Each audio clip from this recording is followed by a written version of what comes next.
Oh, no, hang on. I think you're on mute, Vinny. There we are. Can you hear me now? Yes, we can. Oh, that's better. Afternoon, Jurgen. First of all, just a couple of things on Mo Salah. What update can you give as to when you might be able to have him available for selection once again? And on top of that, I know obviously different countries have different rules at the moment, but your players have certain guidelines to follow as well. So what's your view on him celebrating his brother's wedding, and does it become a disciplinary matter, or at least do you have to remind him of his responsibilities at this time? Okay, where do we start? We start with, he is probably back today. That's what I've heard. We're obviously in close contact with him all over the time. And how it always is in these cases, in the moment when you have a negative test, then it's the process really starts. He's in a good place.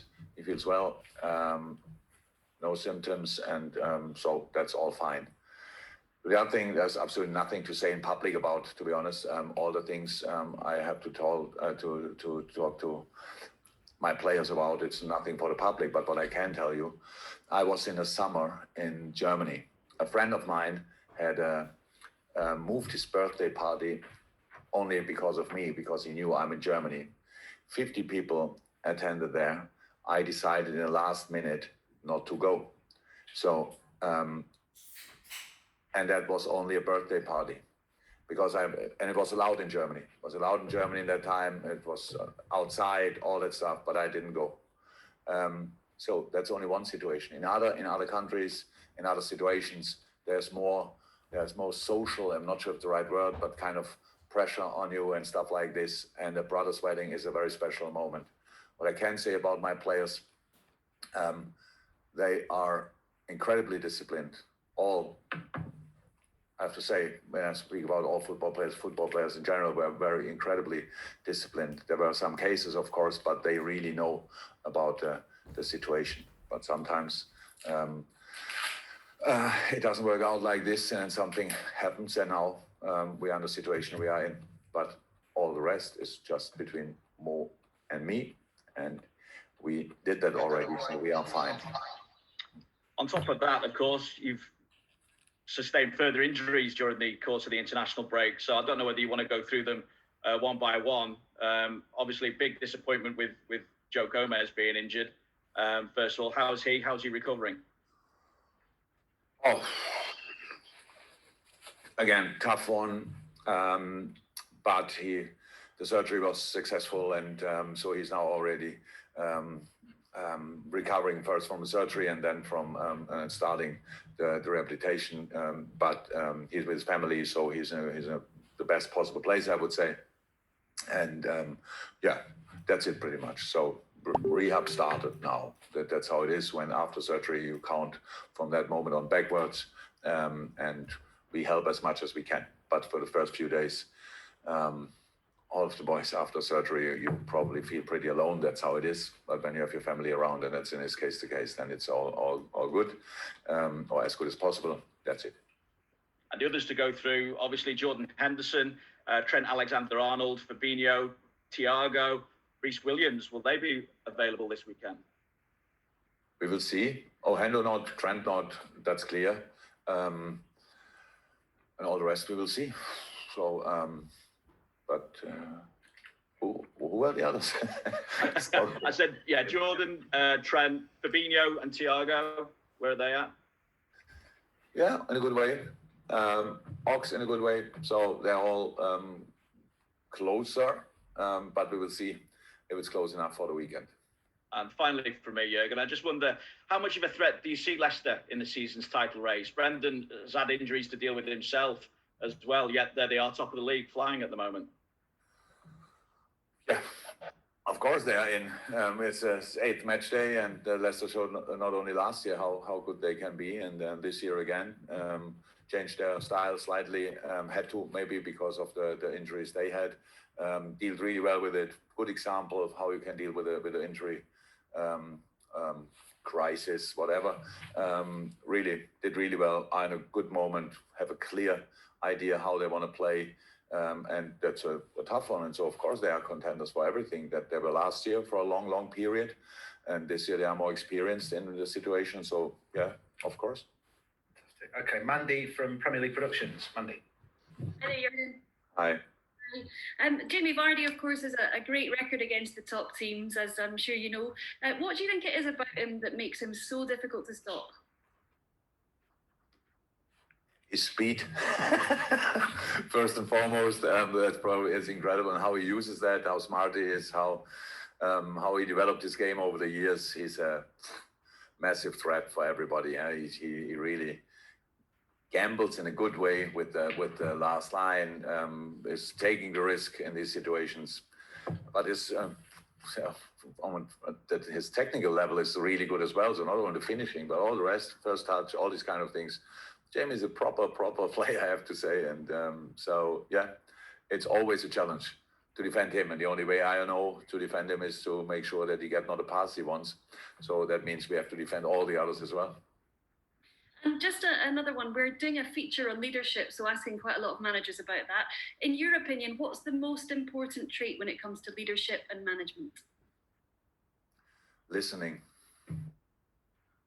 To your players, to yourself, or? To everybody and everything, because you only can make decisions if you know as much as possible about the situation. It means first and foremost listening. Nobody's I don't know any person who can make decisions just without knowing anything about it. Unfortunately, in the world, we have a lot of people who are doing that constantly, that they're completely clueless, but still making decisions, especially politicians. But that's the world out there. I don't understand it like this. Okay, fantastic. We'll go to James from TalkSport, and then Ian Kennedy from BBC Merseyside, and then Carl Markham from Press Association. Yes, James. Hi, Jurgen. Jurgen, Hello. obviously it was a really bitter blow to swallow with Joe Gomez suffering that injury on international duty. Just how pleased are you that you've now got the players until March? They're not going anywhere and you can keep them under control at Liverpool. Yeah, of course, I'm happy about that, but that's not really, I don't... Look, the situation is really difficult for all of us. It was difficult for the FAs and for the UEFA, and they had to cancel a European Championship in the summer. So now we all ask them to just don't play international football anymore. But we know they have the same problem like the leagues, the national leagues have. So I'm not blaming anybody, any coach or whatever for these kind of injuries. It's the situation we are in. And so that doesn't change. We have now the most intense period without international football is coming up now. From now until February, probably. We play pretty much every 3 days. That's exactly, it's better you have them around, because then you can judge exactly what they do and stuff like this. And we do things they are used to and all these kind of things. We go to a national team, there are always other fitness coaches. They didn't work from maybe for the last 4 or 6 weeks, and then they're really in it. That's possible, but that's the situation. No, the most intense period is coming up now. So I'm happy that they are back, and I'm happy that most of them came back healthy, and how fit we will see. But that doesn't change the general situation. Okay, Ian Kennedy, BBC Radio Merseyside. Hi, Jurgen. Just given the injuries and selection issues that we've been talking about, does this underline how important it is to have a way of playing at a club that runs throughout all the different levels and all the age groups of the club? So when players, particularly young players, are needing to come through, that they already know the system and how you want them to play? Very important, very important. But there's still, of course, some distance. So it's like between the U23s, for example, and us, and then the first team playing. There's still, you cannot play exactly like we do in the U23s for different reasons. What do the opponents do? But a lot of things should be very, very similar, if not exactly the same. And so, yes, it's very important. And in our case, in our situation, it is the case that the boys know before they arrive in our training what we want them to do. But then there's still a little distance. But the boys who came up so far were absolutely incredible. They did really incredible. Of course, we all know that Nate played a super game, Reece played a super game. Curtis is maybe the main example, but there are other boys in the training at the moment. They all look really, really good. Longstaff, Glatzel, Leighton Clarkson, Jay Kane, they look sensationally well. And Billy is back as well after all the little and big issues he had. Is back as well in training. So we are blessed with a lot of talent around us, and some were not in training but are already maybe on their way, which I don't know in the moment. And so yes, the door is open.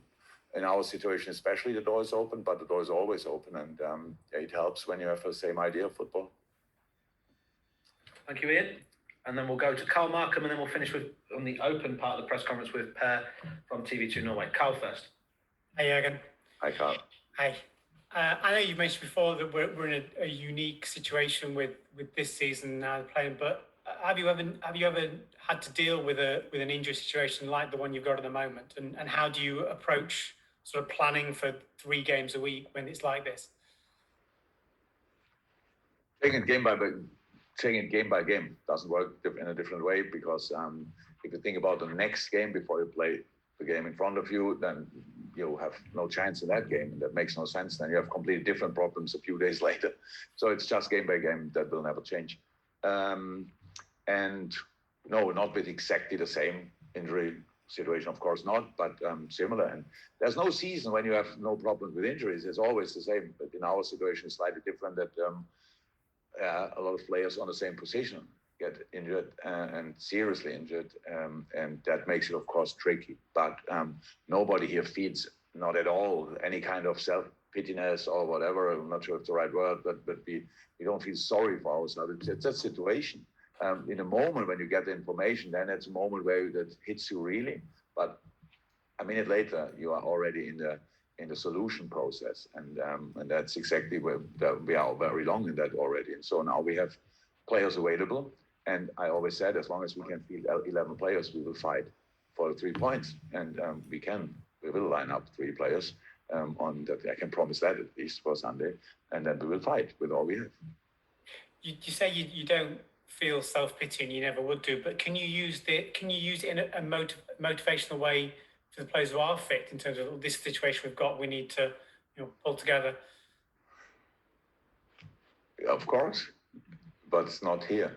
So we are, how I said, we are a unit, a proper unit, and the more problems we have, the closer we stick together. So that was always like this, will always be like this in this club. And so, yes, we will not, how I said, we don't go for excuses. We have the situation we have. We don't like the injuries we have, because it's really hard for the boys who have the injury, but all the rest is working on solutions. That's what we always do. And we have solutions in our mind, and maybe we think that's the worst situation possible, but the season is long, and we have only played 8 games. So there will become a lot of problems. And I always said, who deals the best with the problems they in front of them has a chance to be really successful. And that's what we try to be.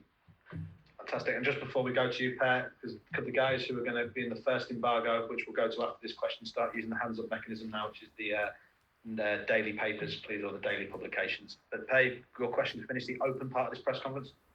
Yeah, hi again. Hi, Per. You're probably sick about talking about injuries now, but obviously it's a part of the game, even if it's never fun. But do you think this could make Liverpool stronger in a kind of strange way, like this, giving your players something extra to prove and fight for now? I don't think my players have to prove anything. So we always deal with the difficult situation really well. But yes, it's how I said, I don't, obviously nobody's happy with my answers. That's why you ask constantly the same questions. So yes, we will fight with all we have. And that means if the problems become bigger, you get closer to each other, and then you still fight. If somebody thinks we will give up before the game just because some of our really best players, or very, very important players, are not available in the moment and for a long time, yeah, I cannot help him, but we will not do that. We just have to accept the situation and use the situation. That's how it always is in life, and that's how it is in our situation now as well. Fantastic. Okay, guys.